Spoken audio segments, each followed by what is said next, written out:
Hi friends, எல்லோருக்கும் வணக்கம். எல்லோரும் எப்படி இருக்கீங்க? நல்லா இருக்கீங்களா? இன்றைக்கி அந்த கதையோட அடுத்த பகுதி தான் பார்க்க போகிறோம். அதுக்கு முன்னாடி நீங்கள் செய்ய வேண்டிய விஷயம் என்ன அப்படின்னு கேட்டிங்கன்னா, மறக்காமல் நம்ம சேனலை சப்ஸ்கிரைப் பண்ணிக்கோங்க. கீழே இருக்க பெல் பட்டனையும் கிளிக் பண்ணுங்கள். அப்போ தான் நான் போடுற வீடியோஸ் எல்லாமே உடனுக்குடனே நோட்டிஃபிகேஷன் வரும். ஸோ மறக்காமல் சேனலை சப்ஸ்கிரைப் பண்ணிவிட்டு வீடியோ பாருங்கள் ஃப்ரெண்ட்ஸ். வாங்க நம்ம கதைக்குள்ளே போகலாம். நான் மறுவாரமே என்ன யோசித்தேன் அப்படின்னா, சரி இந்த ஊரில் நம்ம இவ்வளோ நாள் இருந்துட்டோம்ங்கிறத தாண்டி நம்ம சொந்த ஊருக்கு போகிறது தான் நல்லது. கிட்டத்தட்ட 3 வருஷமாக இங்கேயே இருந்துட்டோம். நம்ம ஒர்க் பண்ணுறோம். இதை தாண்டி நம்மளுக்கு எனக்கு அந்த அளவுக்கு இங்கே பிடிக்கல. ஏன்னா சாப்பாடு எதுவுமே சரியில்லாத மாதிரி இருந்துச்சு. அதோட அம்மா அப்பாவை பிரிஞ்சு இருக்கிற மாதிரி இருந்துச்சு. நான் எதுக்கு ஊருக்கு போகாத காரணம்னா, மேரேஜ் பண்ணிக்க சொல்லி இது பண்ணுவாங்க. இங்கே நம்மளுக்கு நல்ல சேல்ரி கிடைக்குது, வேலையும் நல்லா இருக்குது அப்படிங்கிற ஒரு விஷயத்துக்காக தான் நான் இருந்தேனே தவிர, மற்றபடி ஃபுட்டு இதெல்லாம் அந்தளவுக்கு சரியில்லை தான். இருந்தாலும் வேறு வழி கிடையாது, நம்மளுக்கு இருந்து ஆகணும் அப்படிங்கிற ஒரு இதில் இருக்கிறதுனால வேறு வழி இல்லாமல் தான் நான் இருந்துக்கிட்டு இருந்தேன்.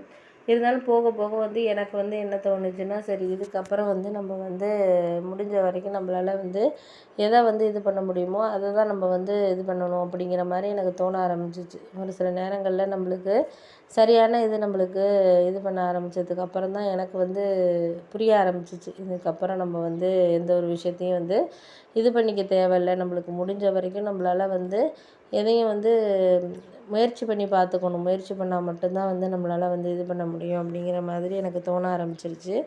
அதனால நான் சரி ஊருக்கே போயிடலாம். ஏன்னா எங்கள் அம்மா சொன்னாங்க, நாங்கள் கல்யாணம் பண்ணி வைப்போம் அப்படிங்கிற ஒரு பயத்தில் தான் நீ இந்த மாதிரி வரமாட்டேங்கிற, பண்ண மாட்டேங்கிற, செய்ய மாட்டேங்கிற அப்படின்னு சொல்லிட்டு எங்கள் அம்மாவும் எங்களுக்கு உடம்பு முடியலைனா கூட பார்க்குறதுக்கு ஆள் கிடையாது, நீ தான் இப்படி இது பண்ணிக்கிட்டு இருக்க அப்படிங்கிற மாதிரி சொன்னோன்னே, இல்லை எனக்கு பார்க்கக்கூடாது அப்படியெல்லாம் கிடையாது, அதெல்லாம் பார்க்கலாம், இது பண்ணலான்னு தான் நானுமே யோசிக்கிறேன். ஆனால் எனக்கு சூழ்நிலை சரியில்லாத மாதிரி போயிட்டுருக்கு அப்படின்னோடனே, அதுக்காக என்ன பண்ண முடியும் அப்படி இப்படின்னு சொல்லிவிட்டு நான் கொஞ்சம் ஓரளவு ஆறுதலாக பேச ஆரம்பித்தேன். அதுக்கப்புறம் தான் எனக்கே புரிய ஆரம்பிச்சிச்சு, நம்ம அம்மாவோட சூழ்நிலை என்ன இருக்குது, நம்ம பார்க்கல பண்ணல, அவங்கள அந்த அளவுக்கு ஒரு இதாக இது பண்ண மாட்டேன்ட்டோம் அப்படின்ட்டு எனக்கு அதுக்கப்புறம் தான் புரிய ஆரம்பிச்சிச்சு. இருந்தாலும் நம்ம என்ன தான் ஒரு விஷயங்கள் நம்மளுக்கு புரிஞ்சாலுமே அதை அடுத்த ஒரு இதுக்கு நம்ம கொண்டுட்டு போகிறதுங்கிறது நம்ம முயற்சி தான். அதனால் நான் என்ன சொல்லிட்டேன்னா, ஒன்று வேறு பிரான்ச்சுக்கு எங்களை மாற்றுங்க, இல்லைன்னா வேறு எதுக்கு நீங்கள் கொண்டுட்டு போங்க அப்படிங்கிற மாதிரி நான் சொல்லிட்டேன். சொன்னோன்னே ஒரு சில இது புரிஞ்சுக்கிட்டு இது பண்ணிக்கிட்டு நம்மளால் எதையுமே அடுத்த இதுக்கு நம்மளால் இது பண்ண முடியாத மாதிரியான ஒரு சூழ்நிலைகள் நம்மளுக்கு முரண்பாடானதாக தான் மாறிக்கிட்டு இருந்துச்சு. அதனால் முடிஞ்ச வரைக்கும் நம்மளுக்கு பாசிட்டிவாக எடுத்துகிட்டு போகணும் அப்படிங்கிறதுனால நான் என்ன இது பண்ணேன்னா, சரி இதுக்கப்புறம் நம்மளால் சரி இது பண்ணிக்குவோம், செஞ்சுக்குவோம் அப்படின்னு சொல்லிட்டு அதுக்கப்புறம் கொஞ்சம் கொஞ்சமாக நான் அவங்கக்கிட்ட மேனேஜர்கிட்டே பேசினேன்.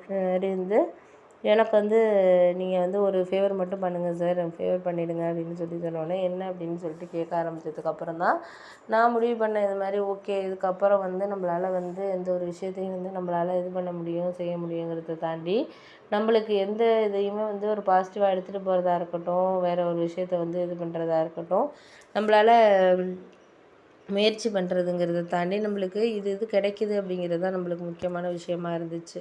அதனால எங்கள் அம்மாக்கிட்ட நான் சொன்னேன், நான் கண்டிப்பாக அடுத்த வாரத்தில் நான் வேலையை அங்கே மாற்றிட்டு நான் வரலான்னு முடிவு பண்ணிட்டேம்மா அப்படின்னோடனே எங்கள் அம்மாவுக்கு ரொம்ப சந்தோஷப்பட்டாங்க. ஏன்னா அவங்க எதிர்பார்த்த விஷயமும் அதுதான். ஏன்னா நம்ம பிள்ளைங்க என்றைக்குமே நம்ம பக்கத்தில் இருந்து அவங்களுக்கு நம்ம ஒரு எல்லாமே பண்ணி கொடுக்குறது, செஞ்சு கொடுக்குறதுங்கிறது ரொம்பவே ஒரு இதான விஷயமா இருக்கும். அதனால் அவங்க என்ன யோசிச்சாங்கன்னா, இது மாதிரி எனக்கு எனக்கு ரொம்ப பிடிச்ச விஷயமா போயிட்டு. என்ன அப்படின்னா, அவங்க எனக்கு இது மாதிரி சொன்னாங்க. என்ன சொன்னாங்கன்னா, நீ என் பக்கத்தில் இருந்தீங்கன்னா எனக்கு அதுவே போதும்மா, என்னால் இந்த மாதிரியெல்லாம் இது பண்ணணும் அப்படிங்கிறத தேவையை தாண்டி எனக்கு இதுதான் அப்படிங்கிறது எனக்கு புரிஞ்சிடுச்சு. அதனால் முடிஞ்ச வரைக்கும் என்னால் எல்லா வேலைகளையும் என்னால் பண்ணிக்க முடியுதோ செய்யுதோ அதை தான் நான் இது பண்ணிக்கிட்டு இருக்கணும் அப்படிங்கிறத நான் எதிர்பார்க்குறேன் அப்படின்னோடனே, சரி சரிம்மா, நீ சொல்கிறதெல்லாம் கரெக்டு தான், நான் அடுத்தடுத்த இதுக்கு நான் இது பண்ணிட்டு போகல, முடிஞ்ச அளவுக்கு பார்ப்போம், என்ன நடக்குதோ அதை நம்மளால் சரியான இதில் நம்ம கொண்டுட்டு போவோம் செய்வோம் அப்படின்னோடனே, சரி பார்ப்போம், இருந்தாலும் ஒரு மனசுக்குள்ளே ஒரு சில விஷயங்களை கொஞ்சம் இதாக தான் இருக்குது அப்படின்னோடனே, சரி பார்த்து பண்ணுவோம், வேறு சில விஷயங்கள் நம்மளுக்கு புரிஞ்சுக்கிறதுக்கான தன்மைங்கிறது நம்மளுக்கு கிடையாது அப்படின்னோடனே, பார்த்துக்கலாம், நம்ம முடிஞ்ச வரைக்கும் நம்ம இதுக்கு என்ன இதாக இருக்கும் அதை தான் நம்ம இது பண்ண முடியும், அப்படின்னோடனே சரி சரி விடுங்க விடுங்க, அதெல்லாம் நம்ம வந்து இப்போதைக்கு நம்ம எதையும் வந்து பேசி நம்ம சமாளிச்சிக்க வேண்டியதில்லை. முடிஞ்ச அளவுக்கு நம்மளால் என்ன நடக்குதோ அதை வந்து நம்ம பார்த்து பண்ணிக்கலாம், அவ்வளோதான் நம்மளால் முடியும் அப்படின்னோடனே சரி சரி அப்படின்ட்டு சொல்லிட்டு இருந்தாங்க.